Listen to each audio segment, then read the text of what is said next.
All right, we're recording. So I want to introduce everybody to somebody. So I guess I have to introduce everybody but this somebody to everybody. Otherwise, it wouldn't make any sense. Who saw the spell break that I did 8 or 9 months ago with a guy from France whose mom had passed away at birth? And like, holy shit. You guys remember that? Yeah, look at this. A bunch of people do. And all you guys who don't, I bet you feel kind of left out right now, don't you? Just kidding, just kidding, just kidding. Maybe you can see the spell break at some point. So this guy came on. I was doing a public spell break. It was part of the conscious creation program. And I had opened up a couple spell breaks that I did to let other people be on. Jack was a member. And he, so it's in the conscious creation program. It's in the money spell break area, Catherine. And so Jack came on, and all right, I'm going to tell a little bit of a story here of a couple of different things to tie some threads together. So Carol is a psychologist. I almost said psycho, but that would be true of all of us, you know, and sometimes more true of psychologists. Like, you just look at the first two syllables of what they're called. You know, and we all do what we want to learn. We all teach what we want to learn, okay? And so in a couple conversations with Carol and with a couple of other psychologists who have been part of this work, one of the things they've told me is that sometimes when I start a spell break with someone, they're cringing like, oh, fuck, what is he going to be able to do with that? Because the therapy model would be 30 years of, you know, doing the best we can, you know. And Jack was definitely one of those, because when he came on and said what he was dealing with, he said, yeah, when I was born, my mom died. And for several hours, I was laying in the crib completely, like, just came out, totally traumatized. And this room full of people frantically trying to save my mom. And then for the rest of my life, my dad basically hated me and treated me like shit, partially, you know, from his pain. And I said to him, dude, you really picked a good one. You really picked a good one. Most people wouldn't say that. Most people would be like, oh, I'm so sorry. And Jack has thanked me many times that that was not my response. So he and I have become great friends. Haven't spent that much time together since that 30-minute or less spell break that totally cracked the egg for him. Spent a little bit of time, communicated a little bit on Facebook. He's a member of the program still, going through the modules over and over. And then he joined us in Purium fairly recently and is making the health steps. So level 5 body health, all that awesomeness. So we had a little bit of communication. And then he reached out and said, hey, fucker, I'm coming to Hawaii. And I said, well, I guess you are. So he got here 5 days ago, 5 or 6 days ago. I usually have people get here the day before. He got here the night before that. And so we spent a little bit of time that night. We spent a little bit of time the next day. And he moved further in those days before we officially started the 4 days. He moved further in that than a lot of people move in a lifetime. So ready and just so like open, wanting to step into his ultimate infinite life. And he's actually sitting right now beside Dev. If you guys see this beautiful smiling face, if you guys, yeah, everybody send him some love. And honey, unmute. Okay. All right. So Jack, you're awesome. You got anything you want to share? Anything that just is up for you that you would like to speak to these wonderful, weird people? First of all, I wish you are enjoying your time and benefiting a lot from what Brian is offering. And I can tell you this was the best decision in my whole life, coming to Hawaii. So, awesome. Well, damn, I didn't know he was going to go there. Now, see, now I told him that if he said anything good about me, I'd have to give him $10. So now maybe that's why he did that. Beautiful. Did you guys hear that? His volume was low. I kind of thought that. Okay, so Jack, you have to say it again now, buddy.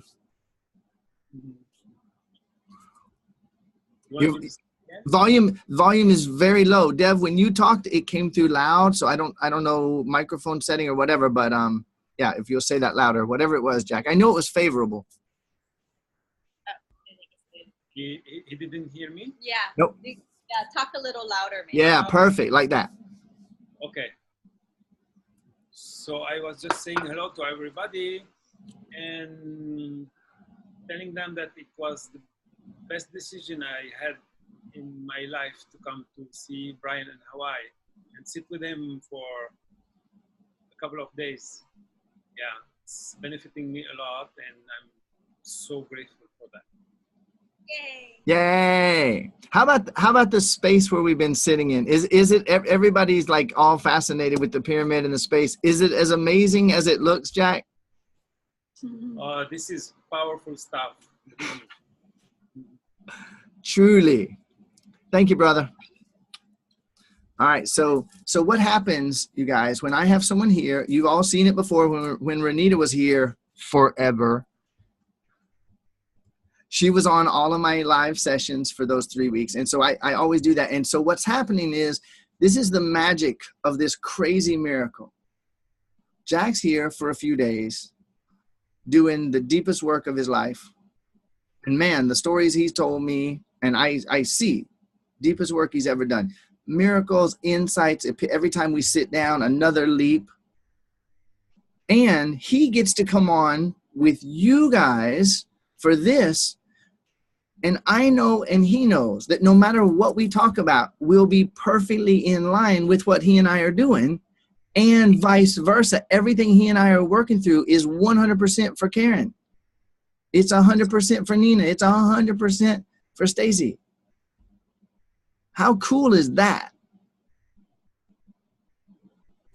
So mostly what he and I have been discussing is sex with turtles.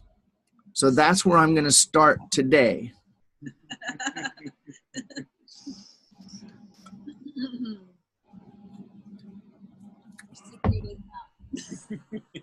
Preferably soft shell turtles, which is a whole different experience. Some of them have like the places on their shell where it's really easy to grab them. That's another.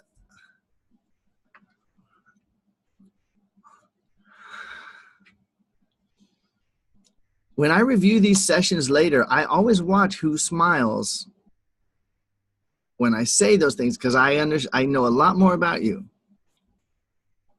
So, Renita, rather, you have a question for me, and somehow I remembered that. So, what you got? Okay, well, I was going through last week's session, and I have a friend who is also in Conscious Creators, and she has a granddaughter who just got out of jail because she was the driver of a car whose friend was shooting at another car. And so, yeah, so when she was telling me this, and I kept going back to what you had said, that there is no blame, there is no fault. You know, I couldn't say anything because it just kept going through my head like, well, that's not going to make sense to her. Is this, I guess basically what I want to ask, is this just directly for us, or is it something you can use when you're talking to somebody that doesn't know anything about this? Awesome. Awesome. Can anybody relate to that question in any way? It may not be 100%, but anybody relate to that question? Let her see. Now, that's basically everybody that can relate to that question. So I'm gonna fine tune the question a little bit. Here's what I believe you're asking me. You would like to help her. Is that right? You would like to help her. Yeah. Okay. Well, I'm making sure of that. Okay. Now, when I took 40, I would love to say it took, because then I could be like a victim of something outside of me. But I took 46 years to learn to not give help until it's invited. I took 46 painful fucking years of learning that. And guess what? Sometimes, I admit, sometimes I still find myself a little bit inclined. I have a couple people that are close to me that I'm interacting with, and so it brings it up in my face, and I am so wanting them to see, and they're so not wanting to see, and it ain't none of my fucking business until they want to see. So my phrase, when I was putting together the mission of Level 5 from the very beginning, it came out as this: to help everyone who wants it to step into their blank, blank, blank. That phrase, everyone who wants it, everyone who wants it. If you watch Dev, okay, let me just, every example, every opportunity, we want to drill this as deep as we can. So Dev and I, doing the physical thing, we all have bodies, and we want to be as healthy as we can. We've been doing all this nutrition stuff for many, many years. And then when this incredible company came along, and we did all the due diligence, making sure it was as incredible as it looks.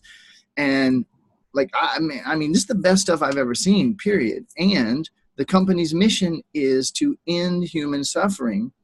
And so like that's their stated mission. Now that sounds very noble to most people. To me, it isn't that noble, because not everybody wants to end their fucking suffering quite yet. Isn't that right, Carol? Not quite yet. And well, I'd like to end some of my suffering, but this other part, I am going to fucking stubbornly defend this part of my suffering. Don't get near this yet. We've both experienced this. So if you watch Dev with her clever, subtle little self, anytime she ever messages in about Purium, or in, even for those of you that are with us in the group, she always says, for those who want it. She always adds those words to it. Do you know anybody who thrives on their sickness and their misery? Do you know anyone who prides themselves on it? Do you know anyone who identifies themselves with it? All right. I'm going to go a little further with this, Renita. Okay. So I've referred to this a couple times in the past, and I probably will again. We all know somebody who, whenever you see them, the conversation is going to go, well, went to the doctor a couple days ago, and now I've got blah, blah, blah. Right? That's where they're going to, because I am the one who is sick. And this is what gets me. Now, the odds are high that if we would go back through all of their memories, we would find that they were probably treated like shit for about 3, 4, 5 years. Then they got really sick, and everybody was really nice to them. And they said, oh, I have found the secret to life. Just get fucking sick.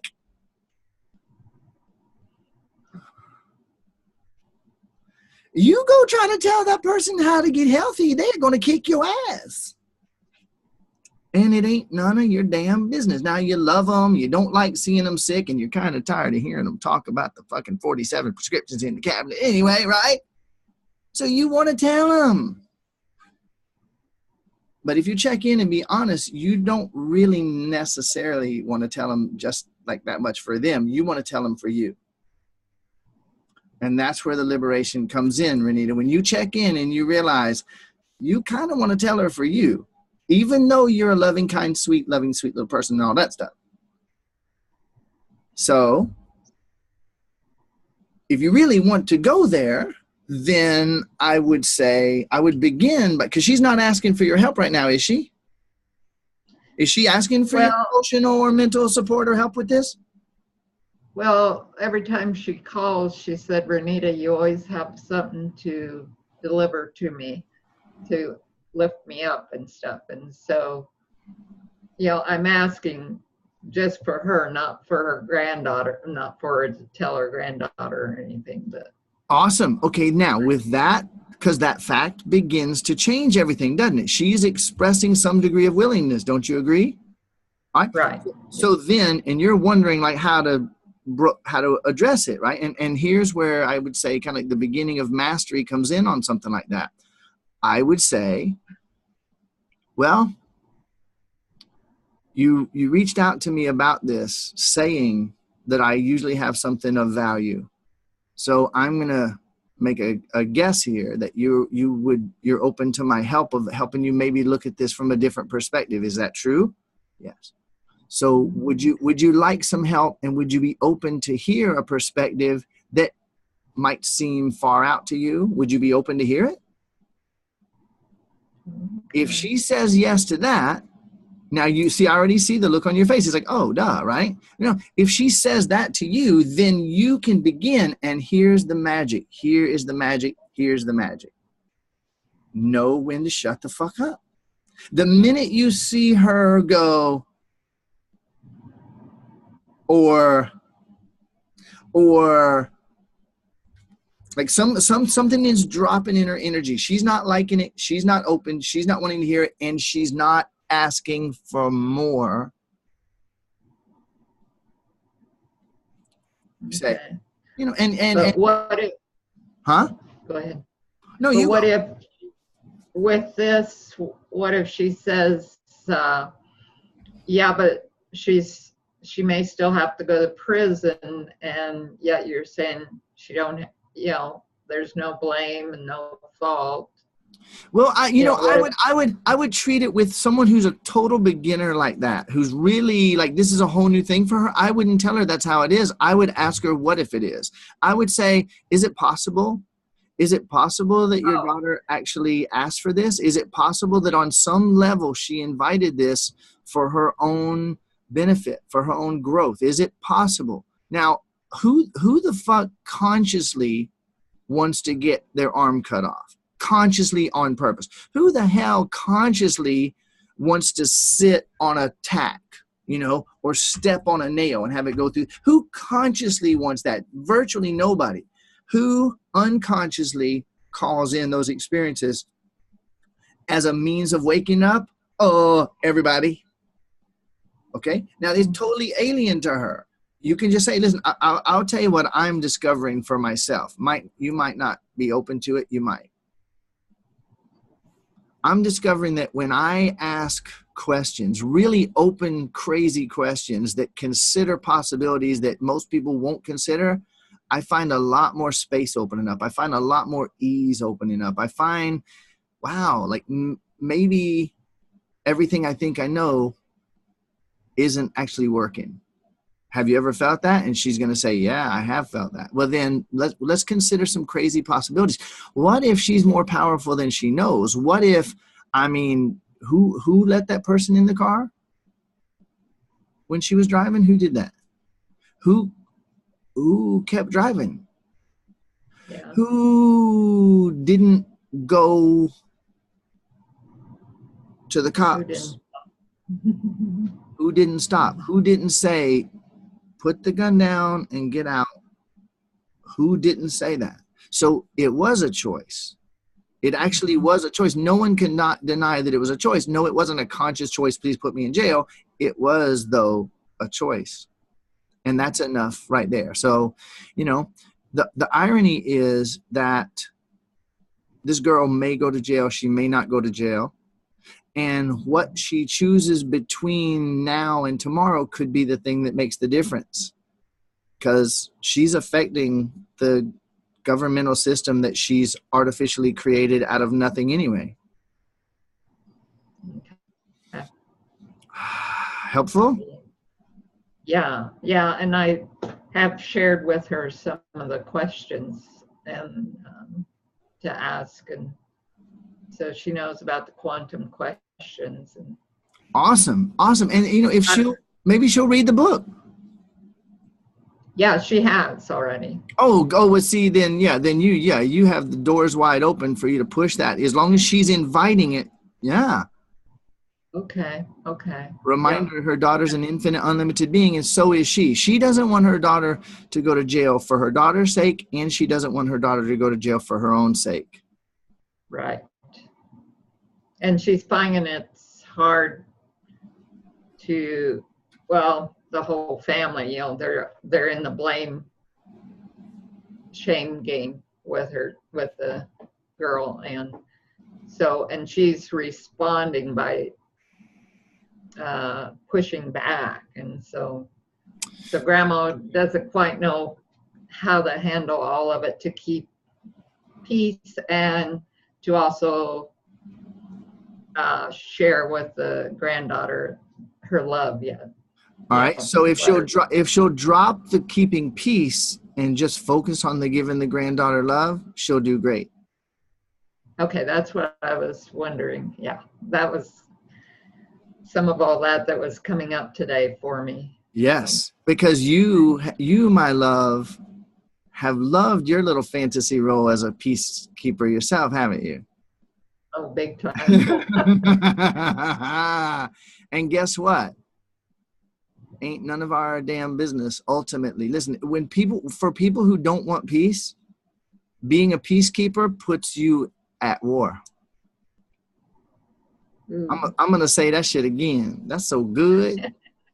Yeah. When you're dealing with people who don't want peace, trying to be a peacemaker puts you at war. You put yourself at war with them by trying to be a peacemaker with people who don't want peace. Tell me that ain't so. Somebody write that shit down. Damn, that's good. All right. Well, thank you. You're welcome. Okay, everybody else, was that helpful for you too? Isn't that interesting how that works? Catherine, what's your daughter's name?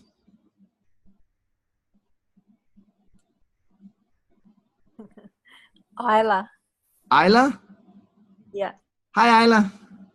Hi. Hey, I'm glad you're on with us again. Hello. Do you like being on these calls with us? Yeah, I guess. Awesome. Awesome. Me too, I guess, sometimes. All right. Well, enjoy as much as you do. You're welcome to be on with us.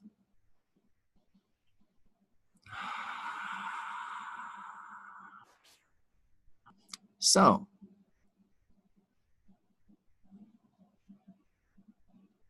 how about those last few sessions? Man. Julio said the last session was the best one ever.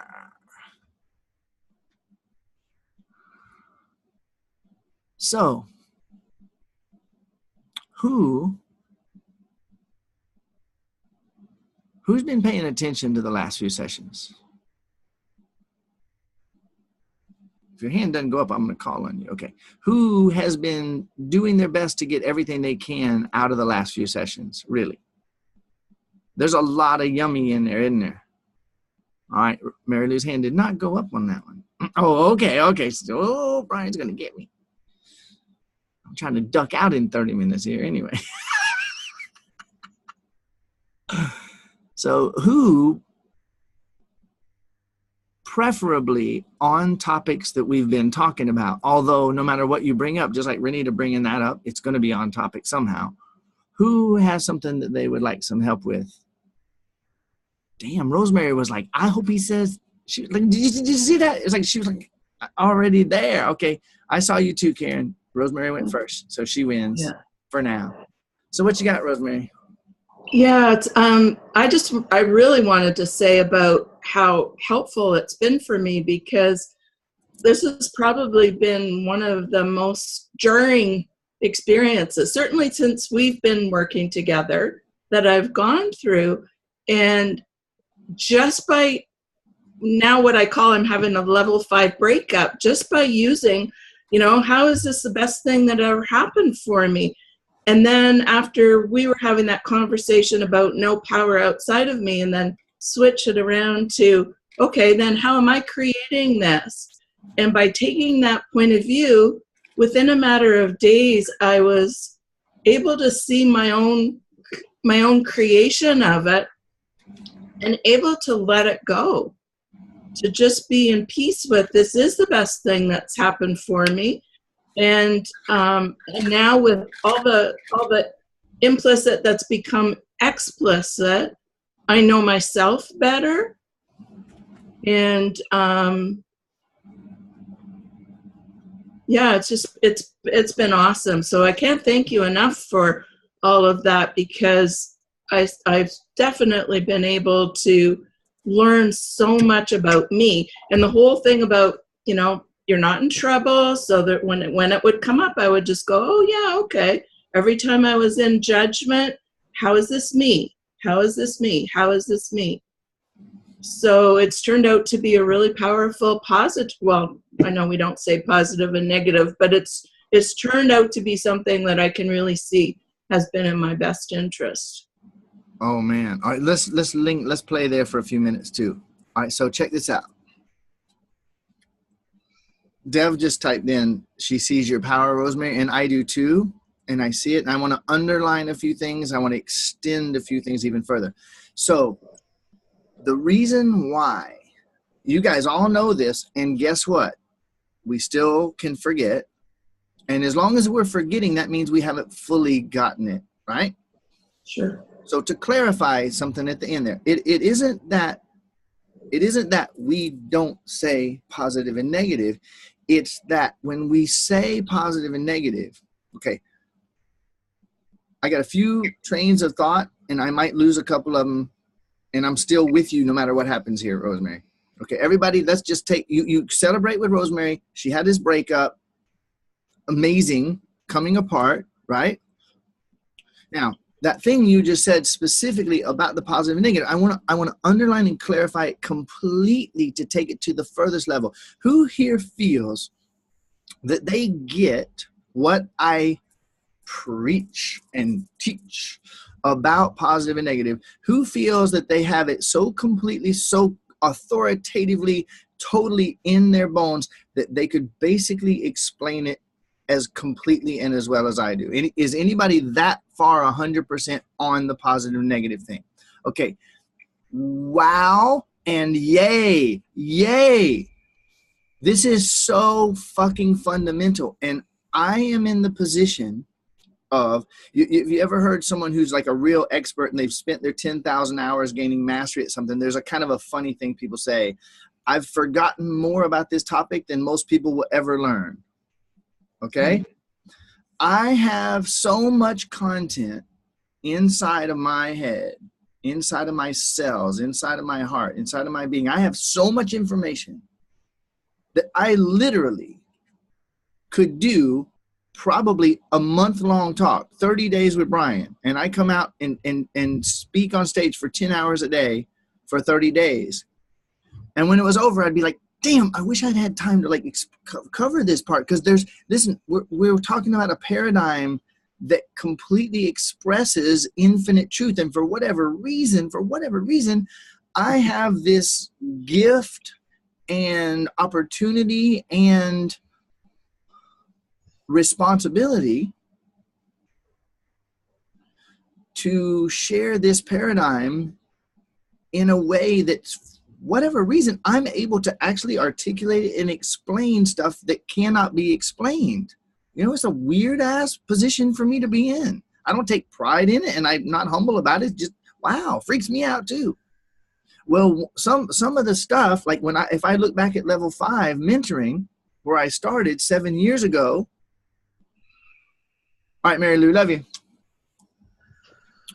If I look back at level 5 mentoring, I have some of my fans from level 5 mentoring, the first 90-day program I did 7 years ago, and they say, oh my God, it's the best thing you ever did. Oh my God, the stuff you covered then, and da-da-da-da-da. Well, I've been evolving for 7 years, and I'm with people, some of whom were with me back then, and I don't want to say the same shit over and over and over and over and over and over. So I keep evolving the message, which necessitates that I don't always drill those basics as much as I could and as much as might be beneficial.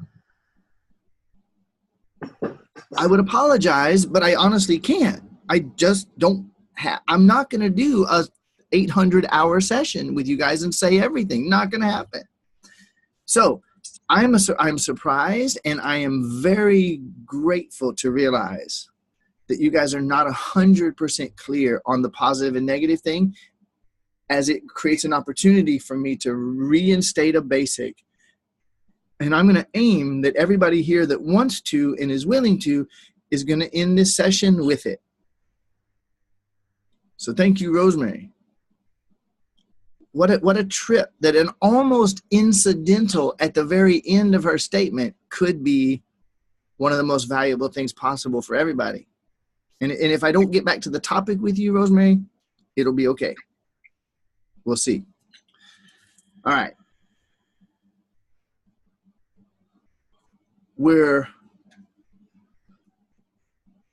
3 years old, and some giant, probably someone, or maybe we're 5 years old, and some giant, probably a giant who feeds us and clothes us and buys us, you know, popsicles when it's hot, who we look up to as a god and an authority and a boss, a mom, a dad, an uncle, someone like that. Probably, in all probability, they're the one who did this.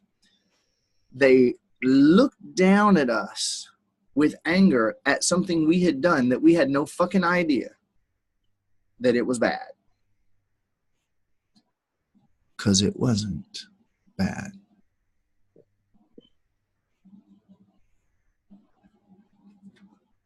All right, somebody please do all of us a favor. When you're watching this replay, if you will please, somebody message me and say, hey, Brian, on that session at X minute mark, this is when you started talking about the positive and negative thing. Like, someone message me that, because I am definitely going to want to cut this piece out and make it one of the basics that everybody reviews again. I'm going to tie a bunch of threads together in one piece. So this adult looked down at us with anger and said, you little fucker. You know right from wrong. And you knew that you weren't supposed to do that. Right? We all remember that moment in minutes like that. The bony finger of doom. And they said, you know right from wrong. Now, those of you that have heard me talk about this before, pretend you haven't. Be completely open and hear it for the first time. You know right from wrong, and you knew that was wrong, and you're going to blah, blah, blah. And you looked up, and this went through your mind. I guarantee you that it did, although you have no idea that it did. You don't remember that it did. You ain't never thought about it. Nobody's ever put a spotlight on it. And it's one of the hidden things that when it's made explicit, oh my God, can stuff start to come loose. Jack?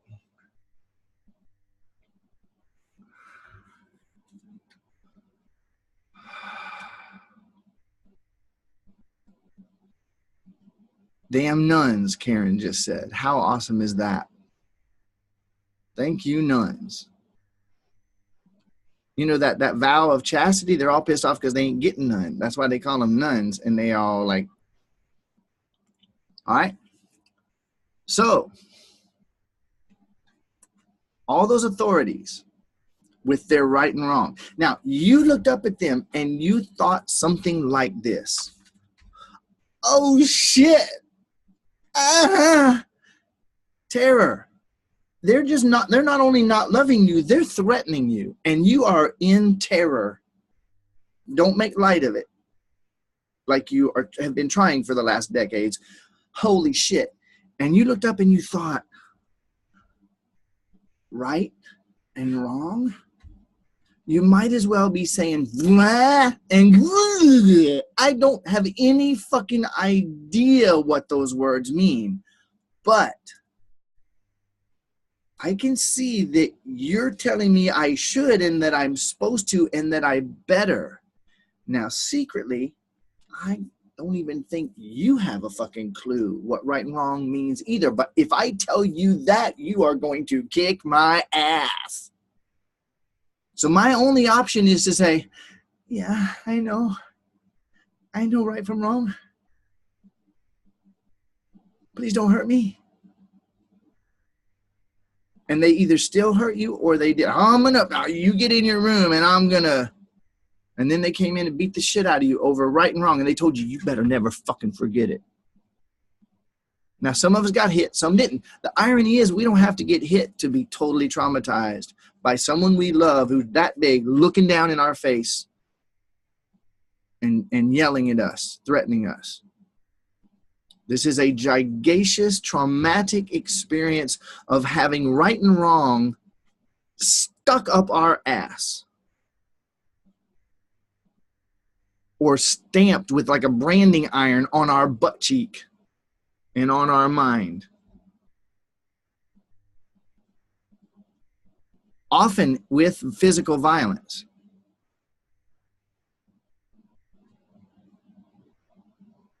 Okay. You guys finding this insightful? It's kind of interesting to look at this. Nobody talking about this. Yeah.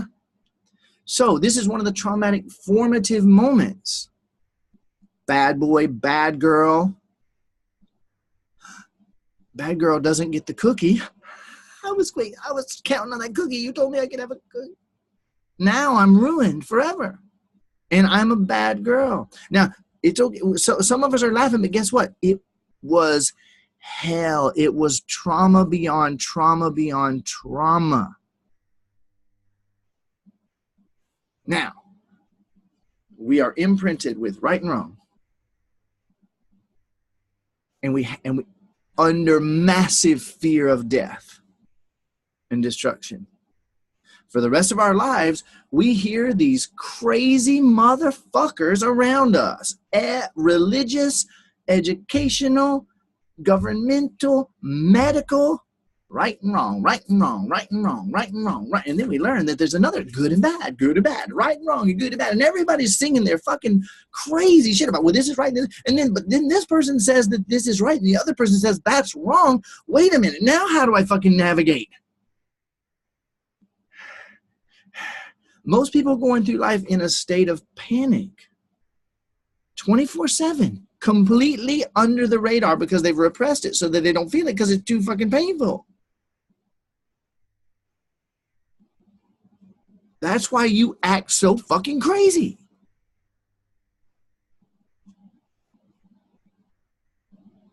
Yes, I'm talking to me too. Don't worry about it. Now, with that in place, right and wrong, good and bad.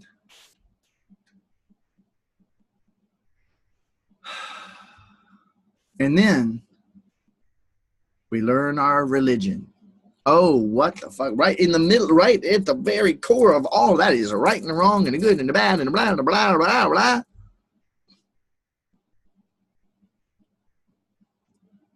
And we have to pretend to know. We got to get it right. And we don't know, but we're still a 5-year-old terrified about to crap our pants. You relating? Now we're 30 years old, 35, 40, 50, 45, 50, 60. Still with that terrified 5-year-old inside and confused beyond fucking sanity. And that's a big part why 99% of our effort and energy goes into trying to prevent people from thinking something bad about me, because we're always worried about what they're going to think about me. And what they're going to think about me is that I'm wrong and bad because I don't know the difference between right, wrong, and bad. And then they're going to hurt me. Exhausting.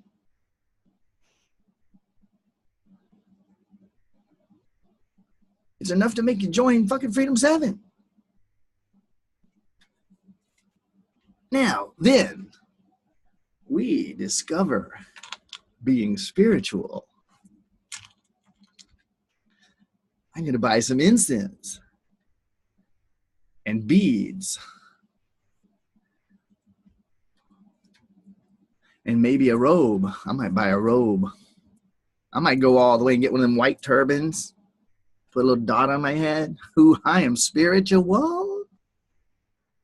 And as a spiritual being, sorry, I've evolved beyond your bullshit right and wrong religiosity, you idiot fuckers. Now I talk about positive and negative instead, without knowing that it's the exact same damn thing.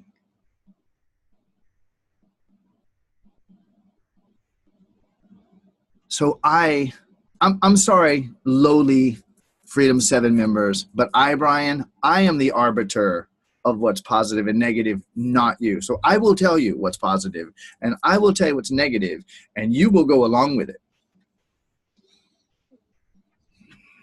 Okay, bitches? I'm the authority here. No, because I don't know what's positive. I don't know what's negative. Do you?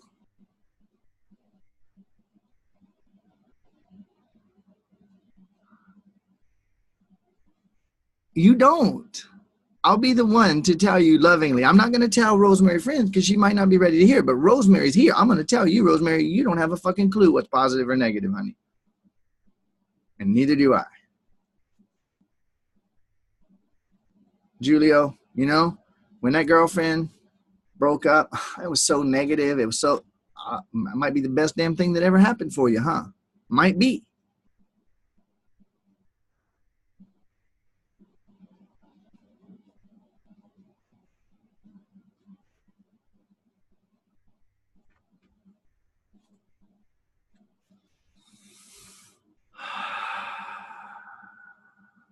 Good and bad are judgments, which put me in the seat of the judge, totally disconnected from life. Now, I'm obviously not a Christian. And man, there's some quotes in those versions of that book that all those people use. I mean, there's some really great shit there. And one that I love is judge not lest ye be judged. Now, almost everybody, when they hear that sentence, here's what they think it means. Don't judge or God will judge you. Judge not lest ye be judged. But no. Judge not lest ye be judged. Because if you're judging, it's you that you're judging. Because it's all you. So I'm going to make something negative and expect positive to come out of it. Huh? What? Well, it's so bad. Now, I'm going to tell a story that we've probably all heard, and you're all going, okay, I know this one. No, you don't. Hush. Farmer, lived in an area, fairly poor. They're in their civilization, wealth was your animals. And they only had one horse. And one day the horse ran away. And all the neighbors said, oh, man, that's so negative. It's so bad. I'm sorry that happened. And he said, well, maybe.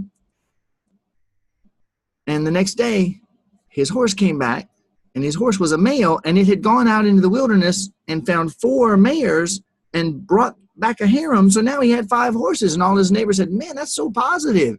You're so lucky. That's so great. And he said, maybe. And then his son was out the next day trying to train one of the mares, and he jumped on her back, and she threw him, and he broke his leg. And now his son wasn't able to help him do all the work that needed to be done. His neighbor said, oh, that's so negative. That's so bad. Sorry that happened. He said, maybe. Next day, a war broke out in a neighboring town. All the men of a certain age range had to go off to a war, and a very near high probability of death. They were outnumbered, and his son couldn't go to the war and die because of his broken leg. And he said, man, you're so lucky. It's so great and so positive. And he said, maybe. And in case you're wondering, this story goes on forever.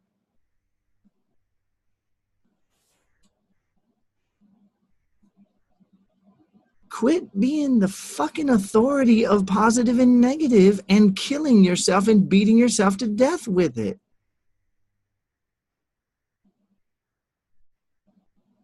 Oh, well, I tell you one thing I know damn sure. Winning the lottery, winning $1 billion, that's positive. You don't know that. No, you do not know that. You do not know that. Having him break up with you,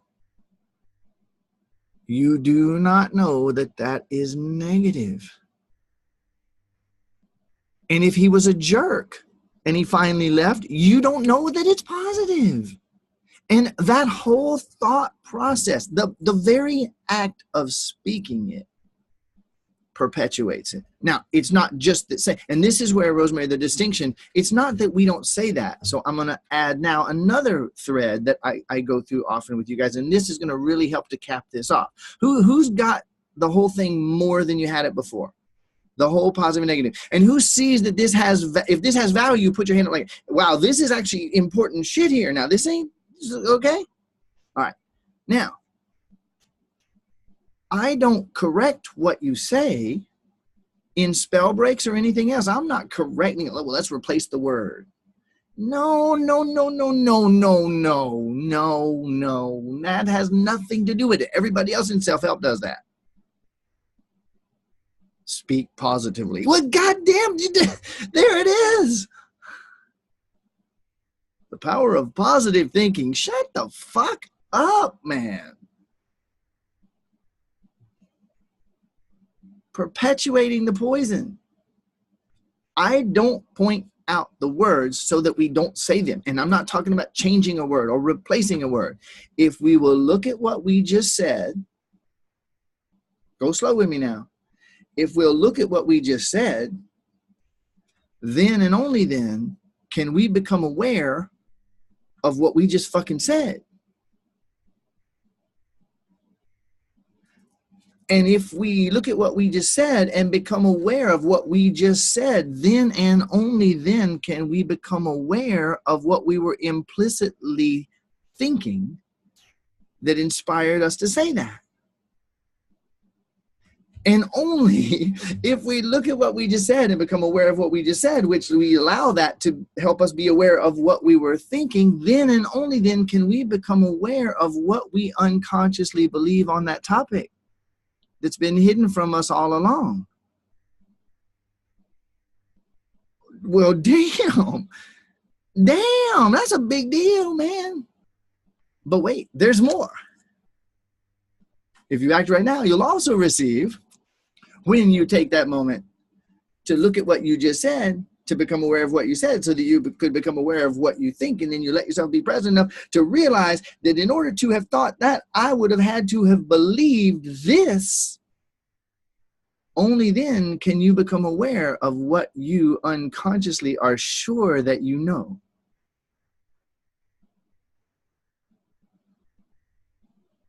Holy shit. But wait, there's still more.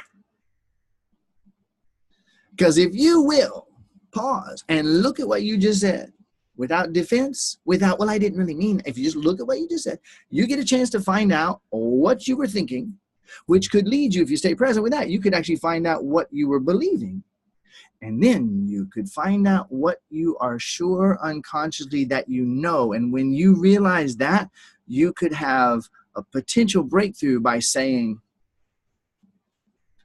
any number of questions. Here's one great one. Wow. What would somebody who thinks that they know that, what would they feel? And what kind of behaviors might they engage in out of thinking that they know that is true? Oh my God.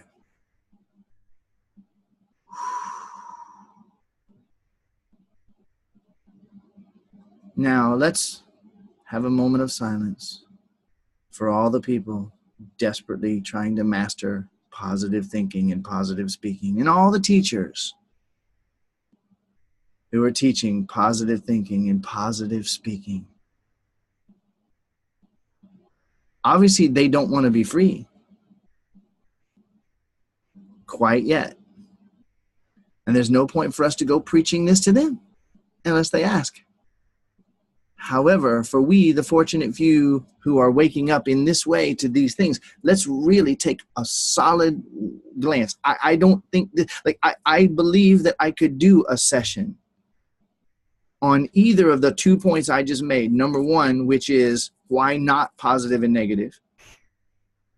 And another whole session could be on what happens if we look at what we just said rather than trying to change a word or defend it, or I didn't really mean that. No.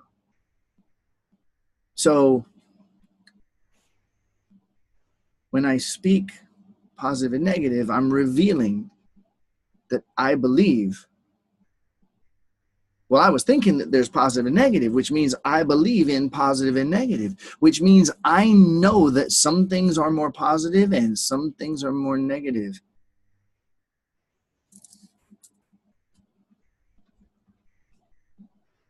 Then I'm fucked. Because I'm never going to be able to get away from all the negative. And I'll never be smart enough to figure out all the positive, let alone get there.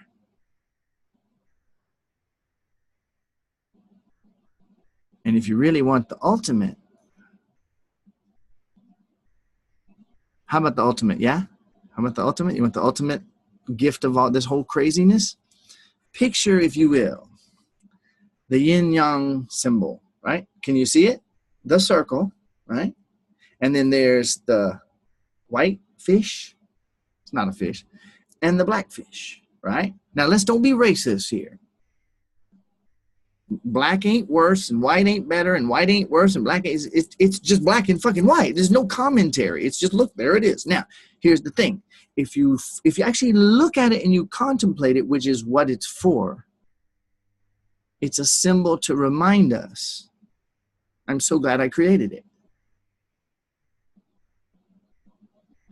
If you look at it, and let's just say for fun, we're going to make black positive, and we're going to make white negative.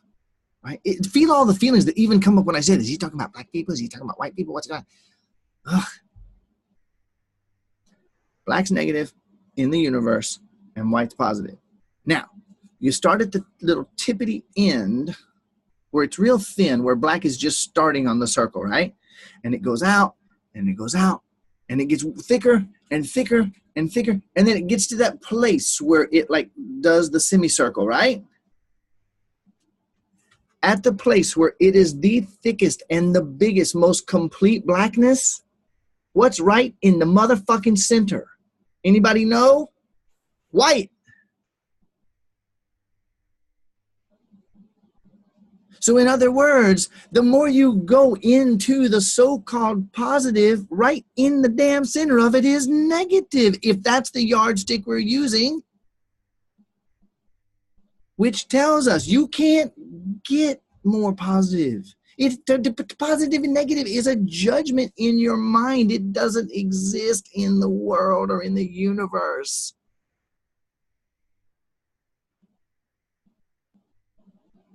Is this clicking? Is this working?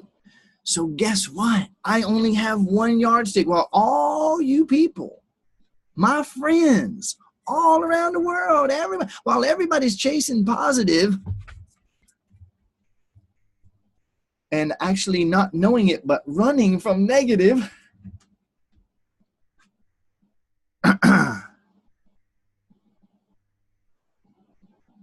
you're still dead center in the middle of both, which don't exist. So I only have one yard. You can have all the positive, negative, right, wrong, good, bad yardsticks you want on every topic, you authority of the fucking universe, you. I only have one yardstick for every topic, and that is this more of what I want to experience or not? That's the only yardstick I got. I don't care if it's about more sex or less sex or more food or what kind of food. It's not more positive, period. It's positive. No, it's not. It's a preference. You ask somebody, they say, man, more sex would be so positive in my life. No, it's not. It's just more sex. Do you prefer more? Because some people getting so much sex, like, man, I just wish I could tone down the sex a little bit in my life. It's not positive or negative. It's a preference. Does this bring more of what I want to experience or not? So, Rosemary, on this topic, breakup,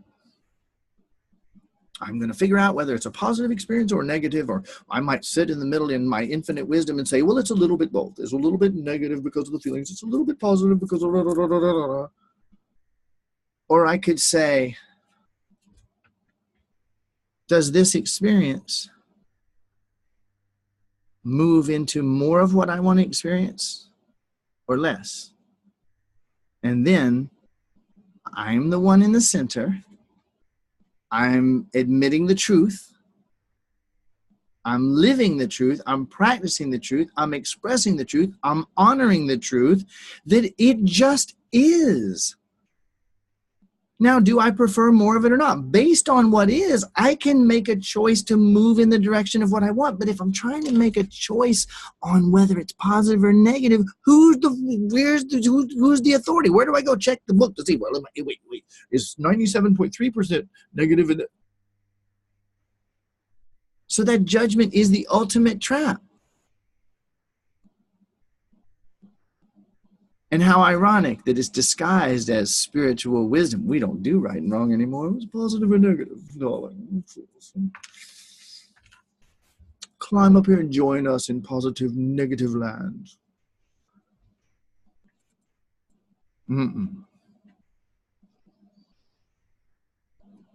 This is such a big deal. This is so central. This is so everything.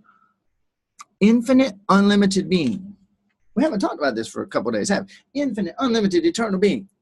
All possibilities, all potentialities, infinite, unlimited, nothing there, and the potential ability for everything. No events and the possibilities for anything to happen. Projects out of eternity into time and space to make sure it gets it right. I don't think so. Projects out of eternity into time and space to learn the rules. Projects out of eternity into time and space to have experience. Nobody can deny that. Nobody can deny that. No, you guys can try all you want. I can disprove positive and negative. You cannot disprove experience.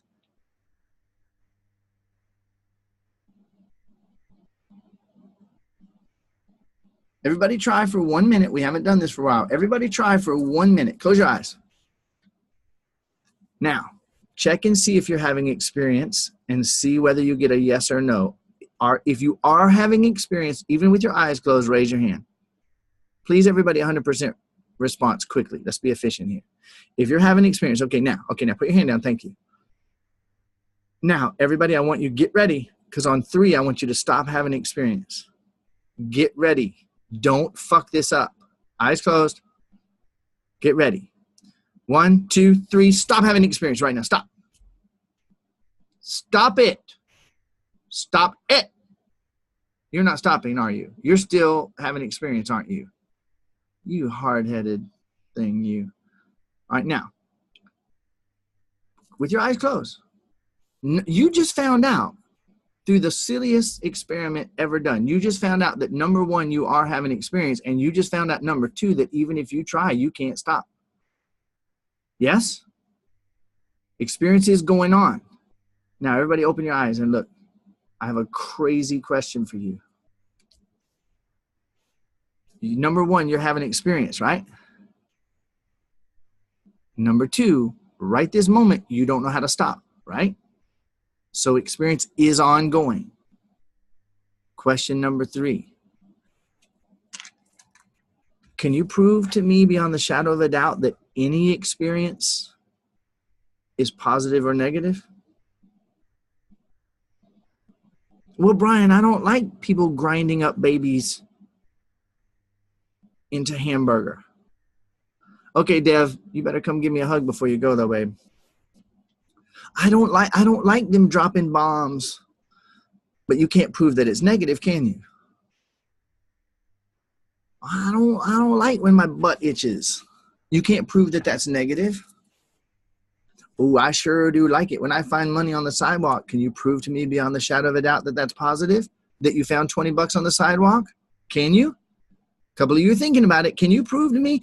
No, you can't, because what if you pick it up and it's got poison powder on it that absorbs right through your skin and makes your butt itch for the rest of your life until you die. Oh, I picked up $20. It's so positive. I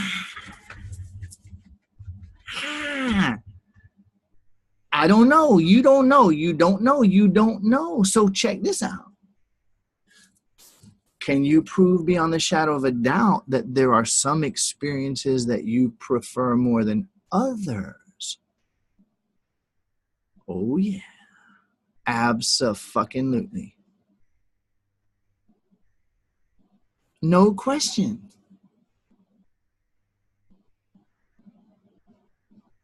First couple of chapters of my book, I think I might have talked about this. So I wouldn't have to say it every session, and I haven't said it for a while. I'm okay saying it today. So let's get down to the roots of this, ladies and geraniums.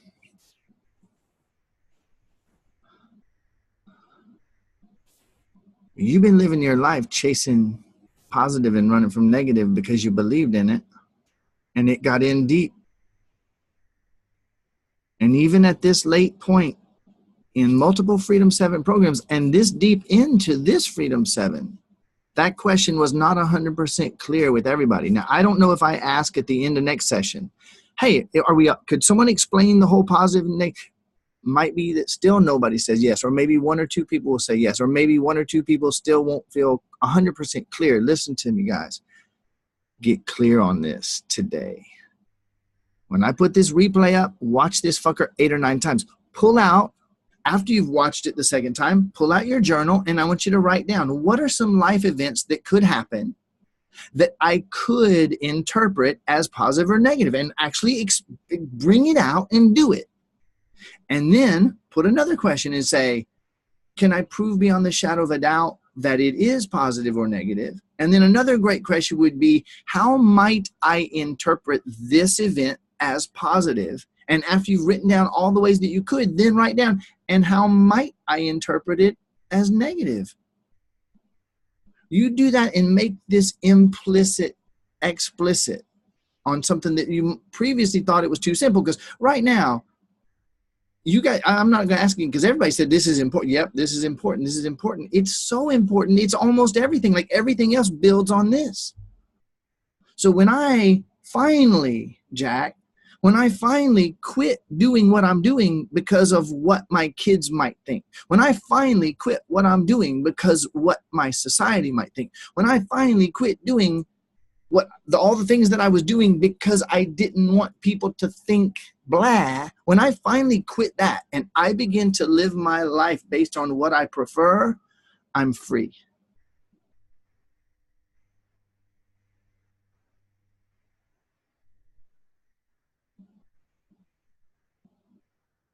And until then, no, I'm not.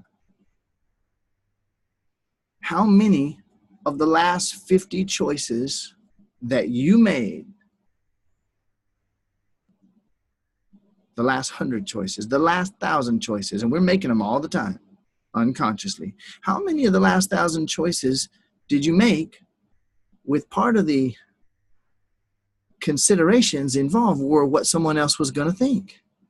Let's be honest. Can we be honest? Like, holy shit. Well, I'm not going to say blah because blah. What you got, Catherine?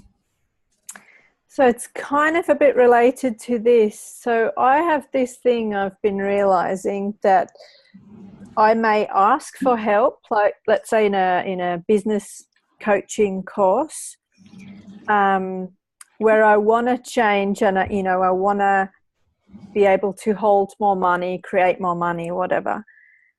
And then someone says, all right, do this. And then straight away, wall goes up. And I'm like, nah, not doing it. Like full resistance, like full judgment to, I ask for help. And then the full judgment, like, nah, not doing it. What can I do there? I'll tell you something really fun that you can do. Because I'm not going to diagnose what's going on. I'm going to reflect something to you that'll give you some hints about what's going on. Okay.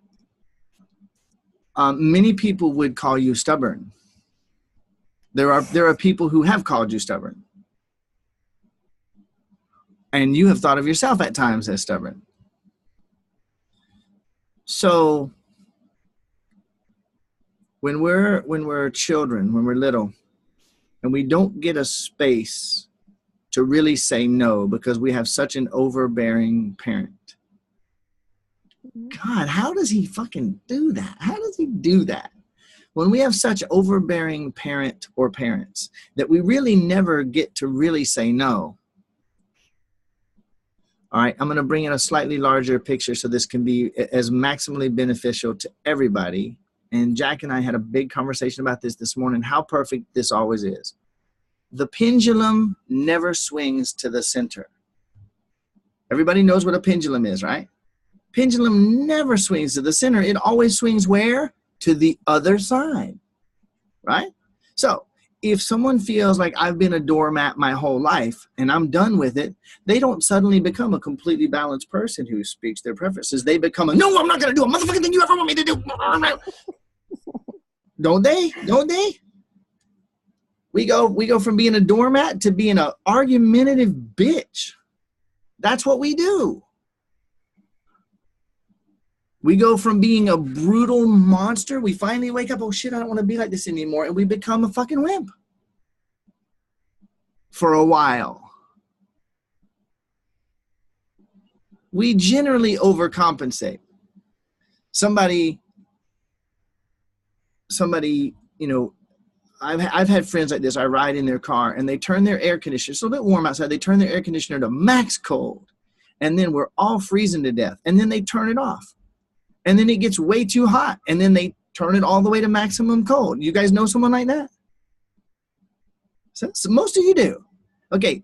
Nobody ever told them that they could like set it in the middle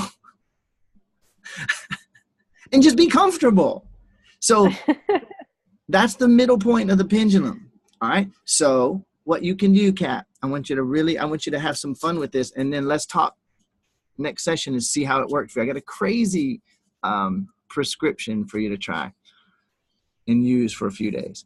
I'd like for you to pick 3 or 4 things that people really want you to do.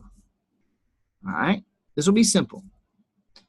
And I want you to sit by yourself and bring that person up in your mind as if they just told you there's this thing you got to do.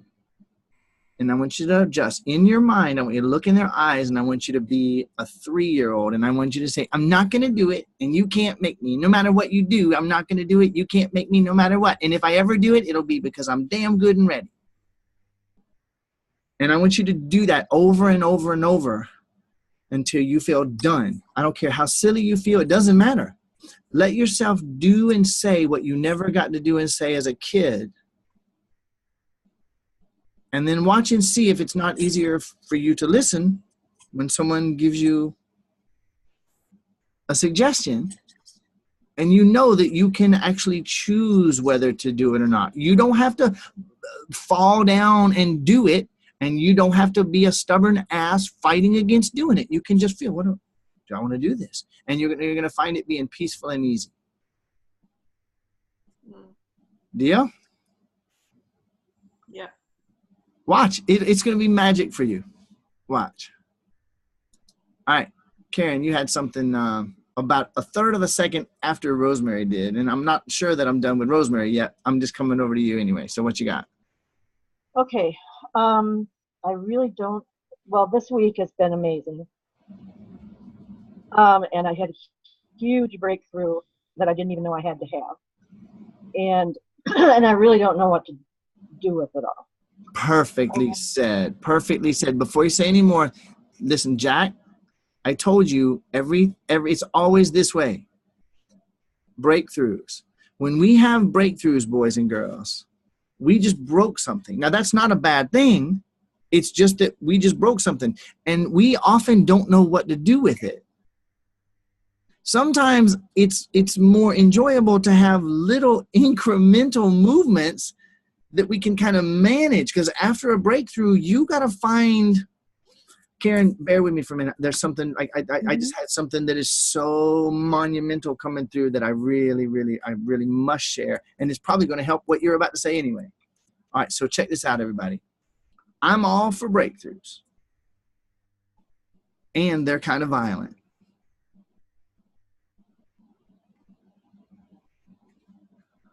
Holy shit. Might be about to be a mind or two blown right here, including mine. You're the universe. The universe is your body.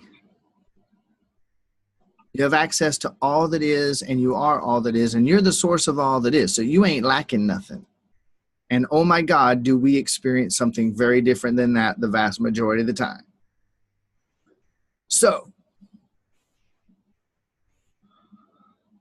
if you tie all of the umbilical cords that have ever been cut, if you tie them back together and you just look with an open mind, you will see that the human species is a vine, and that the human species is the organism, and actually the human body is a cell in the organism. And that is strange and true. Who's open enough to be willing to even glance at that and let it like do its thing? Okay, so tie all the umbilical cords back together and try to deny that that's a vine. You really can't, not credibly. You can fight if you want, but I'm not going to fight with you. Okay, so now if we really follow that one step further, then the vine is kind of my umbilical cord that goes into the Mother Earth. Holy shit. Oh, whoa! Wait a minute. So I am the fruit on the vine. I'm the tip of the tendril of the newest vine projecting into this time and space experience. And if I kind of like blur time and eternity a little bit, I could see back millions of years to where the vine actually physically roots. Now, the fact that I have broken that physical thing, I'm still alive. The cut is made between me and mom, and we're still one. My biological mother, and then the earth is actually my biological mother. So even though like seems like a cut in the cord, it looks like I can jump up for a half of a second, be in the air and not be touching the earth, doesn't change the fact that I'm still the offspring. I am the vine projecting out of the earth.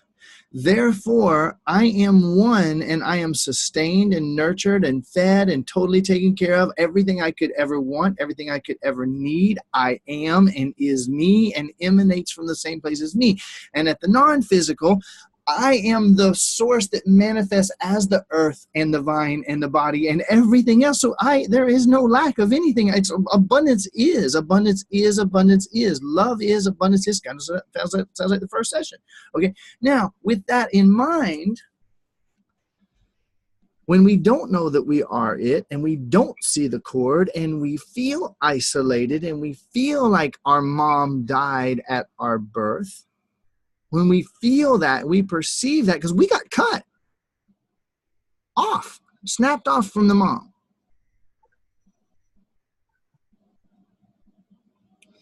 Suddenly, we perceive that we're not connected and that we're not one.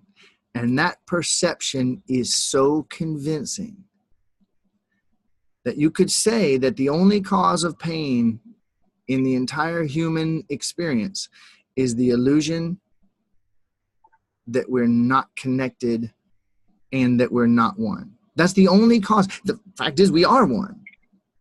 So guess what we do then? We attempt to reattach to the earth, often through other people.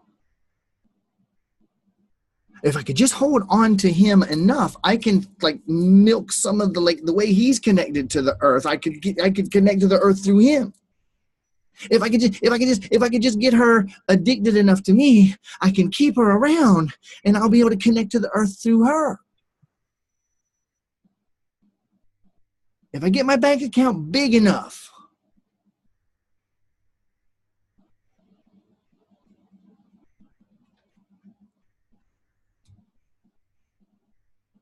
codependency, co-umbilical cording,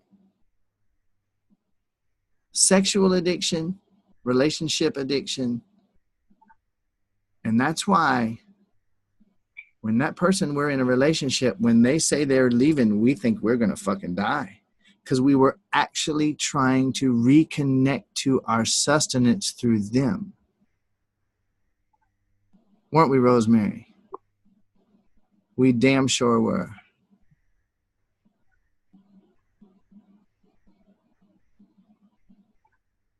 I'm still with you, Karen. I'm just going to go one thread further on this. This is already on target, yeah? Yay. Okay. So, you know, I don't know. I love Dev and she loves me. And we don't know if we're going to be together tomorrow or not. We don't. Nice to pretend. This is the first relationship I've ever had where I didn't play that fucking bullshit of trying to get her hooked on me so I could be safe, because I finally outgrew it. What would it be like to be so happy and so completely self-sustaining that when you met someone, you didn't have to try to get it through them? Most of us, being honest, cannot actually fully imagine that right now. And I went the vast majority of my life not being that people talked about it, and I was like, no, I need her, and I need her to need me. And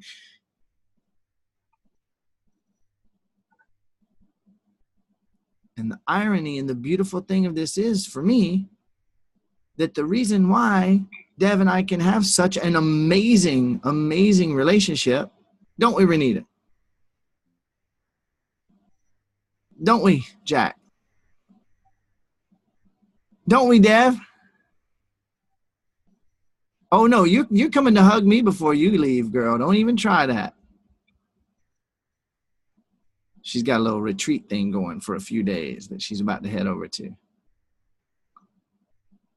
So when I woke up to this and I stayed single and I focused on how to release every bit of that addiction and any illusion that I was going to get anything I need from another person. And so when Dev and I started communicating, I said, listen, I'm going to tell you how it's going to be. Anybody feel offended by that? Any of you women feel like asshole? No, because I didn't tell her how she was going to be. I told her how it was going to be for me. And she was free to take it or leave it. And every day and every minute of every day, she's free to take it or leave it. Just like I am free every minute of every day to take it or leave it.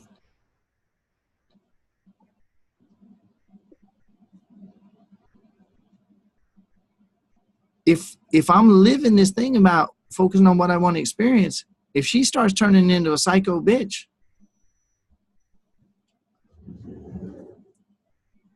come here. All right, baby. Don't look, you guys, unless you want to.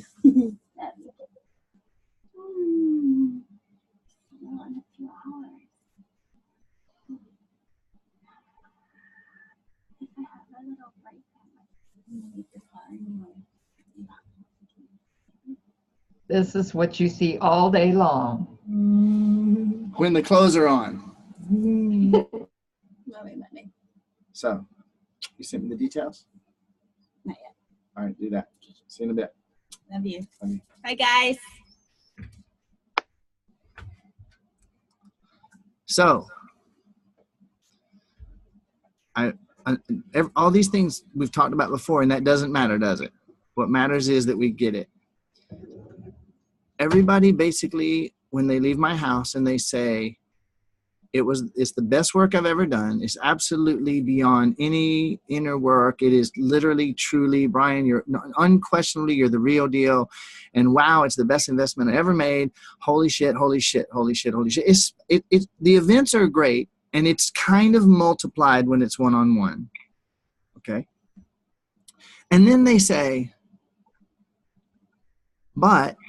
and I think that even like what multiplied the results of the work was actually being able to be in your house and watch you living minute by minute, day by day, what you say and teach and do. Watching you, like, I thought gurus were all supposed to be fake, good looking faces on the front and assholes at home, but like you actually live in that shit. And then they say, for the last year, so Deb and I have been together, they say, and watching you in your relationship. Now, I'm not, in no way am I diminishing her role in the relationship. That's not what I'm saying. And they didn't come to work with Dev. They came to work with me. Dev doesn't do the work I do. Okay, so I'm focusing on that, not from an egotistical place, from a practicality place. Watching you, Brian, in your relationship and seeing that you not only live it in your life, you live it with your sleep, you live it with your nutrition, you live it with your kids, and watching you live it in your intimate relationship, like that takes it to where 10 times more than it would have been if we just did the work. And what is it that I'm living? What am I underlining here? Everybody, Kat and Rosemary and Karen, what am I underlining here is, what am I living? I don't fucking need her for anything. And oh, that sounds so brutal to our addictive personalities. She don't need me for shit either. I remind her.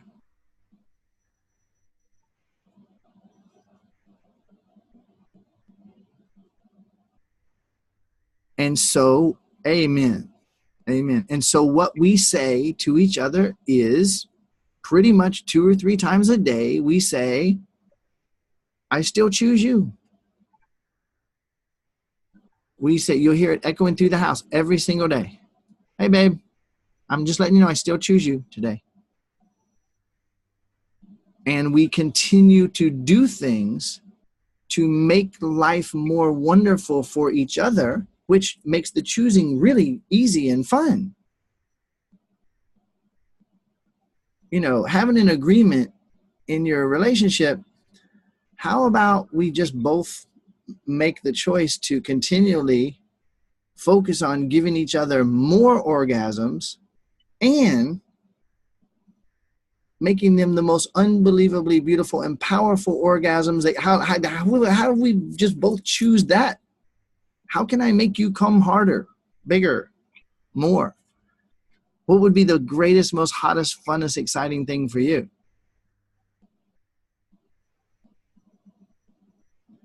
And I feel for my neighbors.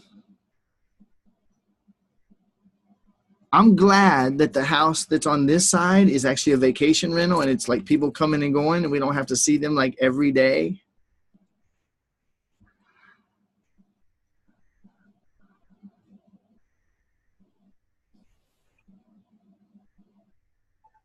They'd probably come over for lessons, actually, if it was that.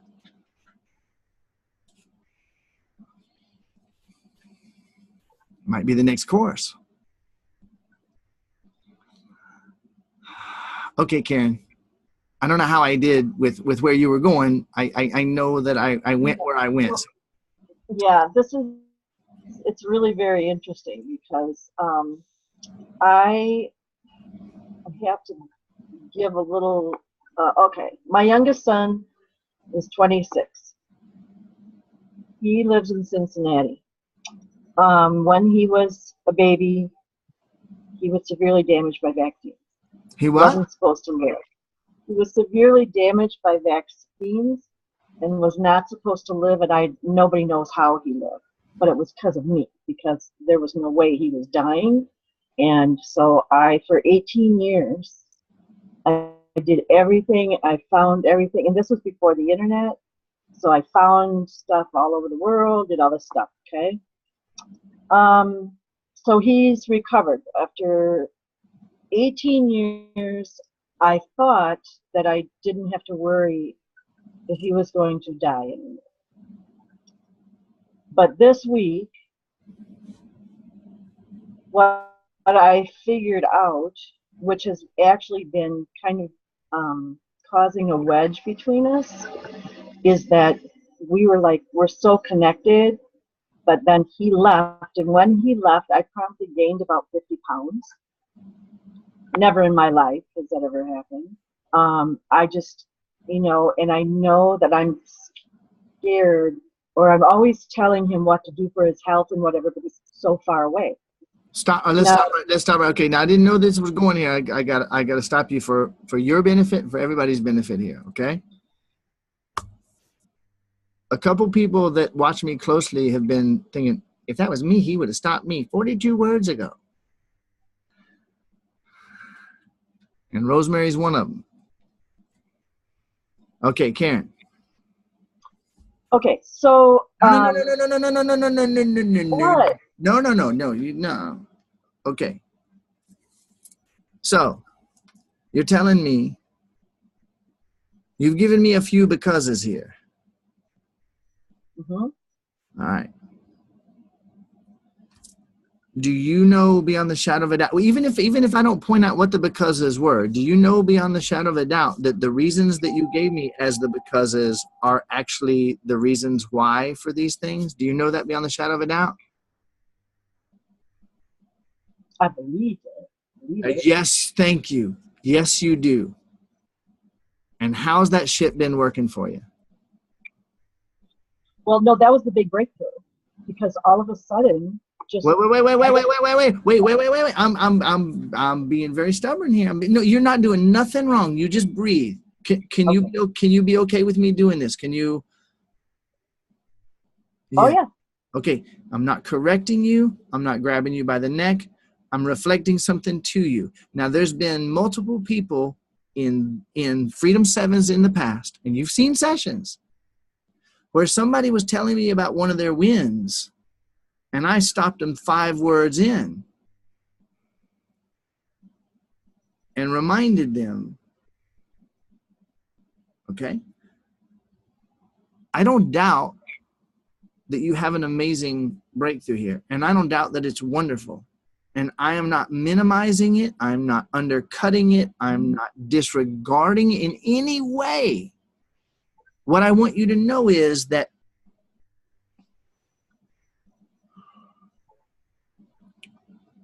sometimes our biggest splash to our perception is actually just a little ripple in the pool compared to what's available, which still doesn't diminish or minimize or disregard the breakthrough. It's just that if I reflect back to you what I'm seeing right now, the odds are that the depth and breadth and scope and awesomeness of the breakthrough is going to multiply a couple million%. So would you rather have the one you have, or would you prefer to have it expand? And are you willing to be open to the possibility from watching me over the last little while that I might actually have something here? Oh, sure. All right.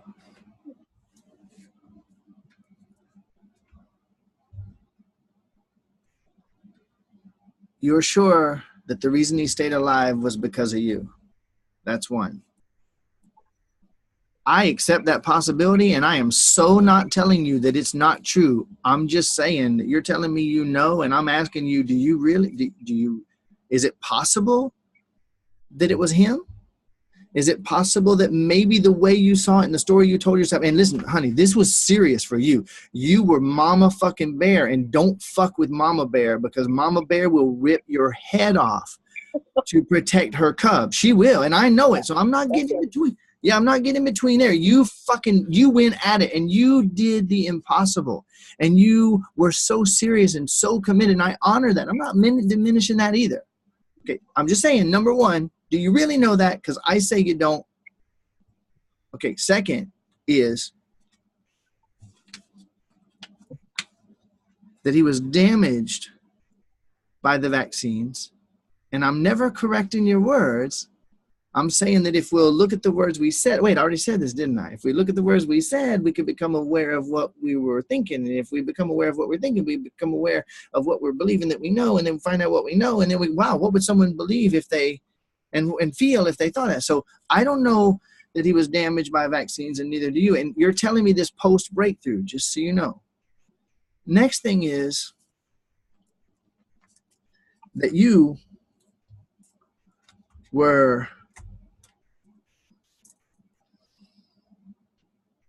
told me two different items about how your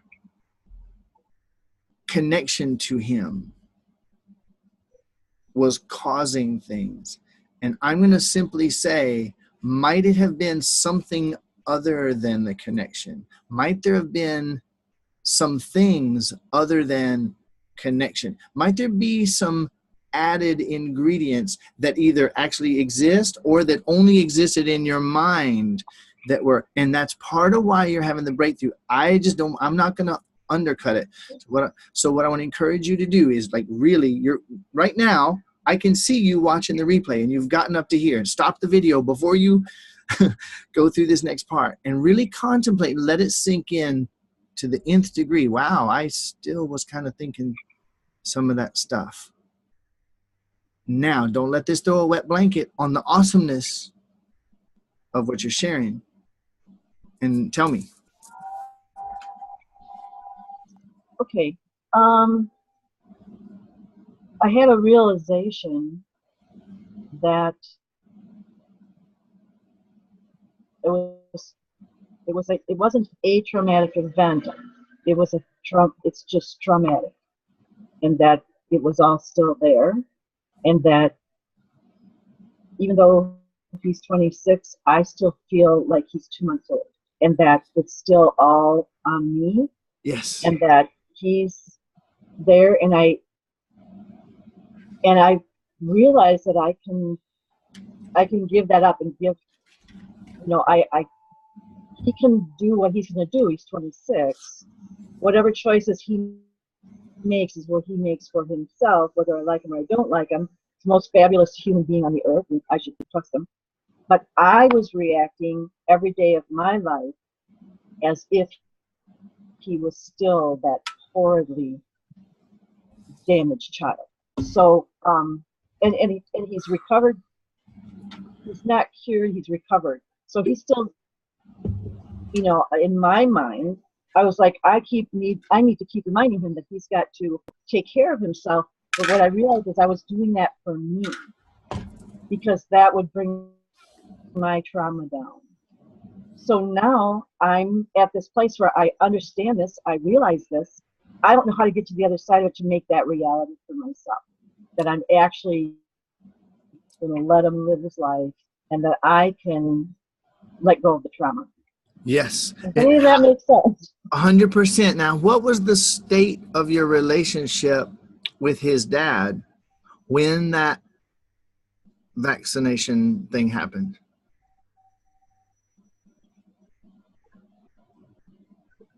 He blamed me and proceeded to be an abusive asshole for the duration. And what was it like before that? He was Prince Charming. Okay. So 20 years of bliss, and overnight just.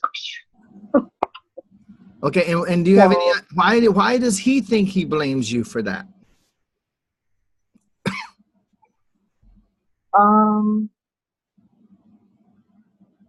Because I was the one that was with him when he had the vaccine. Would his dad have allowed him to have the vaccine, or no? Would he have been against? Neither one of us wanted to. I was coerced into doing it, like locked in a room and not allowed to leave until. So, but wait! Don't go any further. Don't go any further. Let's sit right there for a minute. Okay. So you had this experience of being coerced.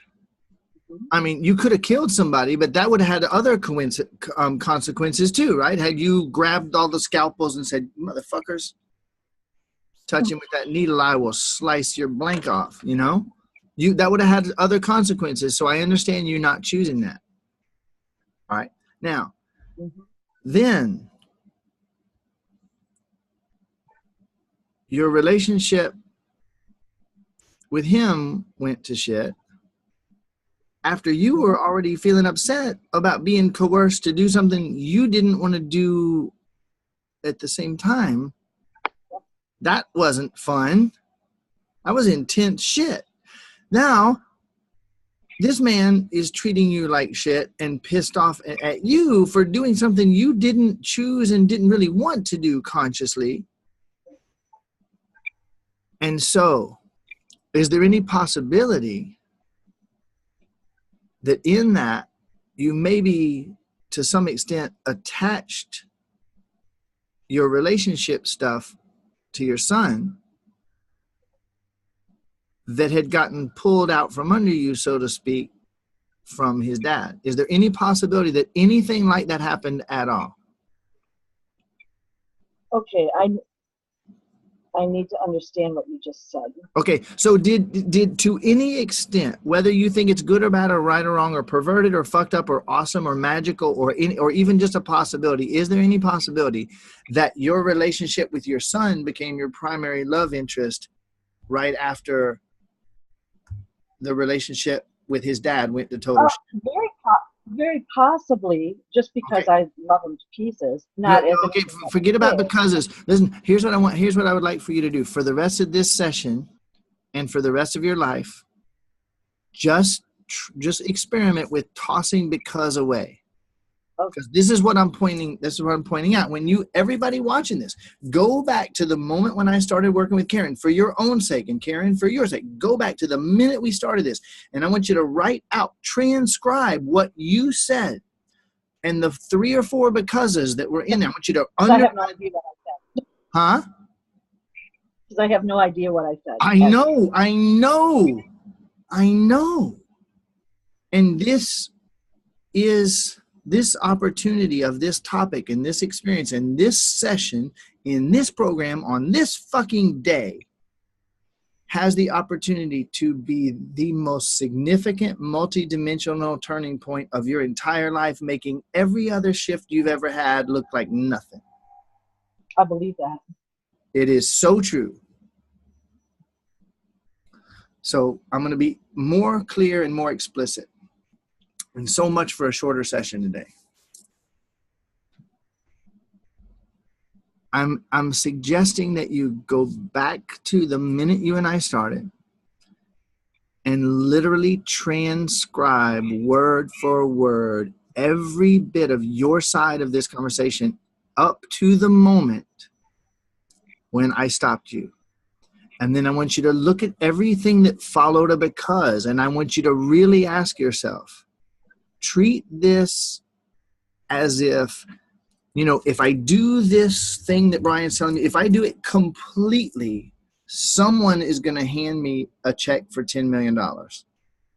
Like, this is that big. It's that input. It's way bigger than that, actually. You're standing at the threshold of stepping into a world of love and joy and peace and ease and grace that was always here. You just couldn't see it, largely because of those fucking becauses and all the shit that was on the other side of those becauses. All right. Now, when you look at them and you say the test kind of thing that I gave you, number 1, look at this because, my first because here. Forget the other ones. Look at this first because. What would I have to believe in order to have this because? And what would I have to think I know in order to believe that and have these becauses? And what would someone feel? And what kind of actions might they take? And what kind of things might they say and do and feel if they actually were sure that they knew this to be true? Because that's some crazy shit. What follows because is always our crazy shit. And that we're not suffering because we're so goddamn present, we're suffering because of everything we're not present to, which is fueled by what we think and believe that we know. And you've been telling yourself some cuckoo shit about your relationship with your son and about what it meant and what it did, and becoming aware of that and forgiving yourself the whole time. Look what I created. I forgive myself anyway. I choose peace. After each insight that comes up, it's not nothing to, oh, look how I fucked up. No, look how I'm unfucking up now. Okay? Yeah. If you do that, I really don't need to say anything else, and you don't need me to say anything else, because you're going to get it. And boy, are we going to have a great conversation next week about this, and who knows what kind of miracles will come out of anybody else who can relate in any way. What I'm proposing is the extremely high probability that you and your son have had a massively codependent relationship for quite a while now, and that it can, the type of breakthrough that you have started, that you're telling you, I want to get to the place where it's just completely, this process is going to help you do it maybe more than anything else, because you're going to make the implicit explicit of what's been hindering the true closeness and love of your relationship with your son, obscuring it under these delusions and confusions and contusions. I just wish I had more Usian words. If anybody has one, loan it to me, okay, so I could feel even smarter. Become aware of what you've been telling yourself and what you've been believing, and let it not be so damn important and so sacred. Like, question it all. I have no fucking idea. And then you may find that you owe your son some apologies. You might. Nobody ever owes anybody anything. I do. Okay. Well, ultimately, we don't owe anybody anything because he chose it too. It's just that taking responsibility and taking verbal responsibility. Let me tell you what I did. Let me tell you what I've been doing. Wow, I'm sorry. And now what can we do to make this awesome?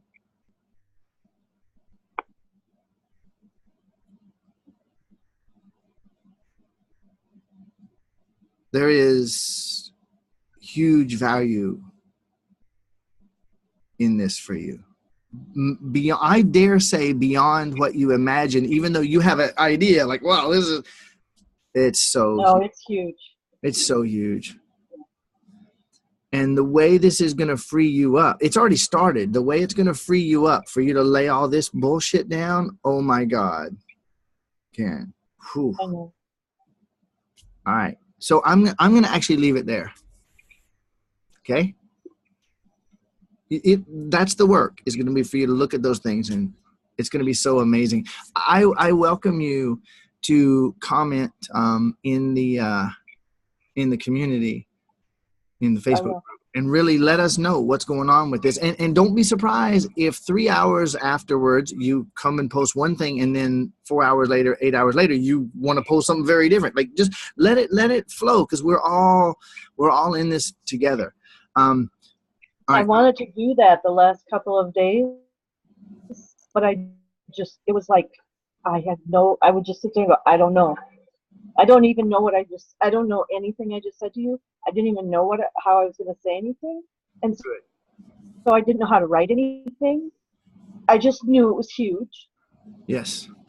Karen, what's the weather like where you're at? Horrid. Okay, that sounds perfect. What's it like? It's windy and cold and gray. Yeah, windy, cold, and gray. And where do you live? You're in like New York or something, right?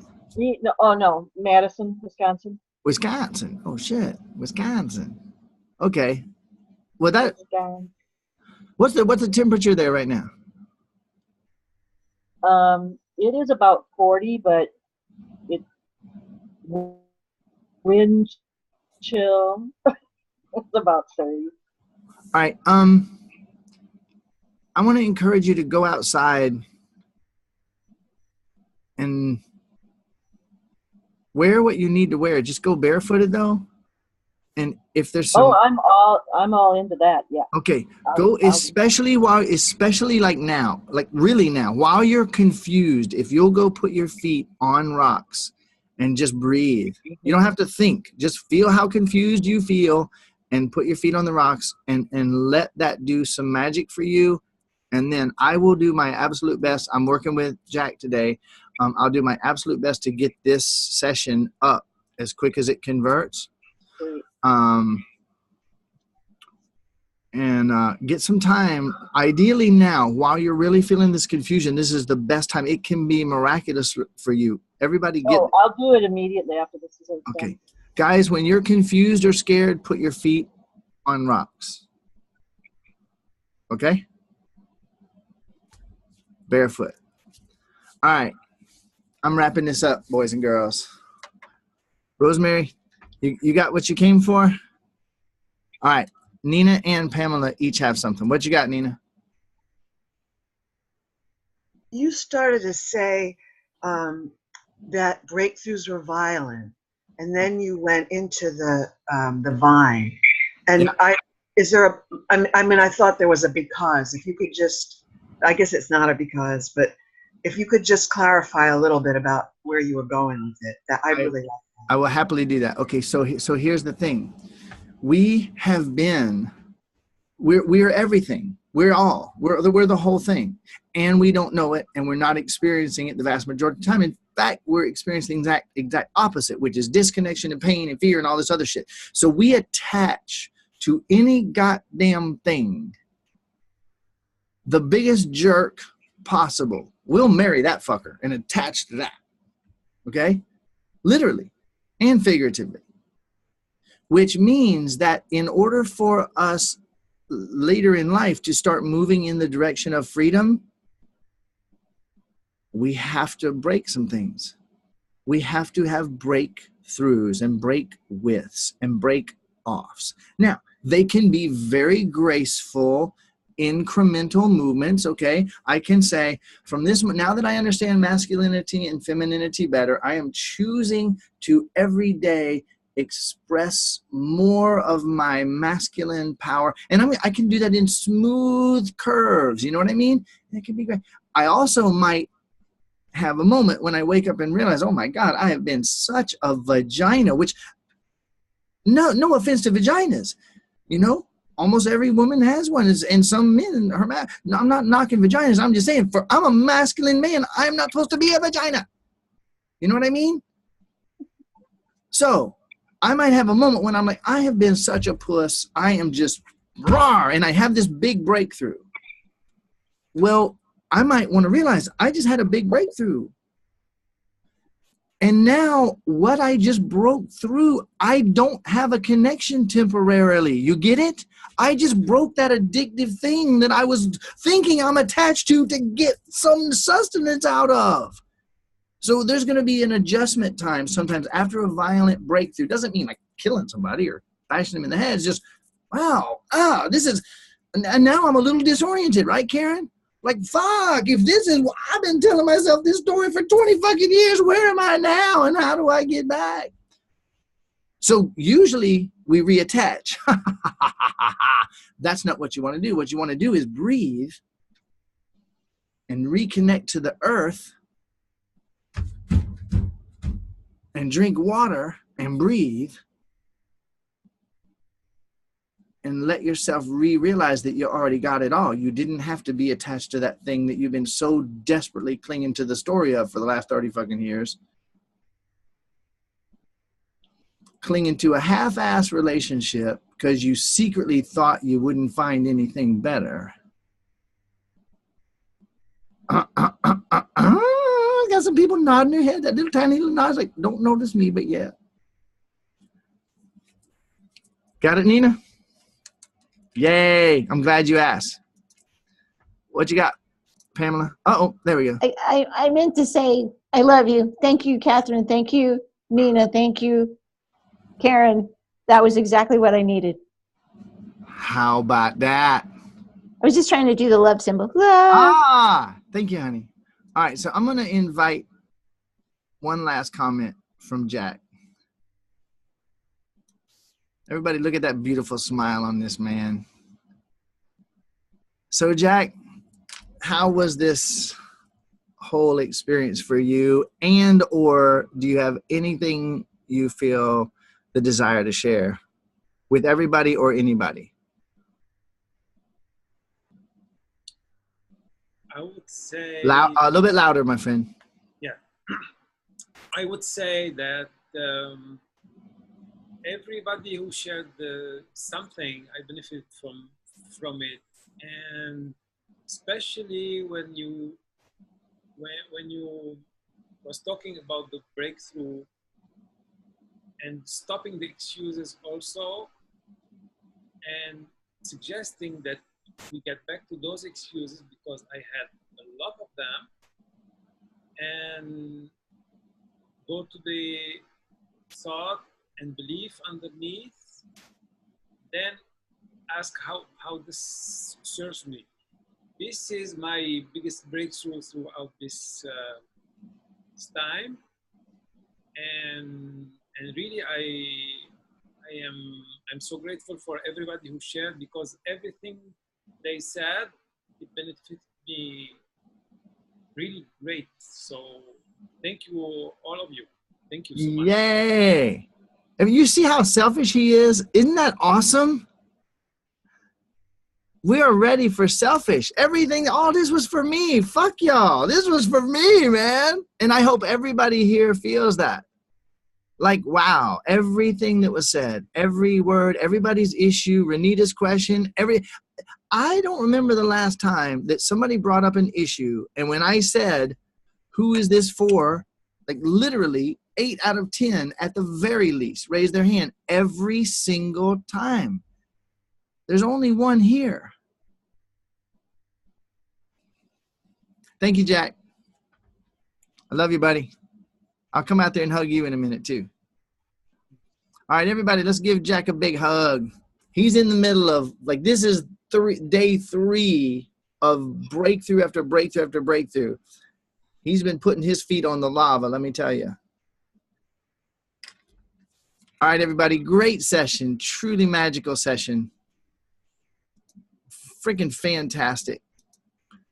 Have the best night ever, the best day ever. Breathe, watch these sessions. You got something, Carol? Oh, you loving too? I thought you were like looking at me going, loser.